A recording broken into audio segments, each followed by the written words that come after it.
Hello friends. मैं हूं आपका अपना पल्मोलॉजिस्ट लंग स्पेशलिस्ट डॉक्टर अंकित सिंघल। रोज ओपीडी में मुझसे कुछ सवाल डेली बेसिस पर पूछे जाते हैं, जैसे कि डॉक्टर, क्या इनहेलर की आदत लग जाएगी? डॉक्टर, ऑक्सीजन से क्या हमारे लंग खराब हो जाएंगे? और डॉक्टर, ये खांसी का सिरप खांसी ठीक क्यों नहीं करता है? तो आज हम जानेंगे इन सवालों के जवाब साइंटिफिक तरीके से। तो सबसे पहला सबसे कॉमन मिथ है कि इनहेलर लंग्स को कमज़ोर बनाते हैं। तो लोग इनहेलर लेने से डरते हैं, या फिर जो लोग इनहेलर कंटिन्यू करते हैं अपने डॉक्टर्स से कंसल्ट करने के बाद वो उसे जल्द से जल्द बंद करना चाहते हैं। तो इसका फैक्ट ये है, क्लियरली इसका जो फैक्ट है वो ये है कि इनहेलर लंग्स को वीक नहीं स्ट्रॉन्ग बनाते हैं। क्योंकि अगर आप देखेंगे तो इनहेलर्स जो ड्रग डिपॉजिट करते हैं वो डायरेक्टली लंग में होता है। जैसा कि आप टैबलेट खाते हैं, जो आप टैबलेट खाते हैं वो पहले पेट में जाते हैं, पेट से पूरी बॉडी में डिस्ट्रीब्यूट होती है, लेकिन इनहेलर ऐसा नहीं करता। ये जो इनहेलर की दवाई है डायरेक्टली लंग में जाती है और इसकी जो डोज होती है वो माइक्रोग्राम में होती है।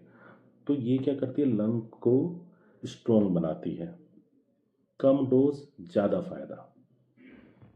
तो मिथ नंबर 2, जैसा कि बहुत सारे लोग सोचते हैं कि हमारे पेशेंट को तो ऑक्सीजन लग गई तो उसके लंग वीक हो जाएंगे, या ये ऑक्सीजन एक बार लग गई तो कभी हटेगी नहीं। बट ऐसा कुछ नहीं है। जनरली जो फैक्ट है वो इससे डिफरेंट है। ऑक्सीजन एक पावरफुल, हम कहेंगे एक ड्रग है और एक थेरेपी है जिससे कि लंग्स मजबूत होते हैं। क्योंकि अगर आपके पेशेंट की ऑक्सीजन कम है, जो कि आपके डॉक्टर ने देखी है या आपकी बीमारी के अकॉर्डिंग कम चल रही है, तो आपको ऑक्सीजन लेना ही पड़ेगा। नहीं तो आपका ब्रेन, हार्ट, किडनी और जितने ऑर्गन हैं सबको एक ऑक्सीजन की ज़रूरत होती है। तो अगर उस परसेंटेज से ऑक्सीजन बॉडी की कम होगी तो वो धीरे धीरे फेल होने लगेंगे। तो ये ध्यान रखें, ऑक्सीजन आपके ऑर्गन को मजबूत बनाती है और ये ज़रूरी है।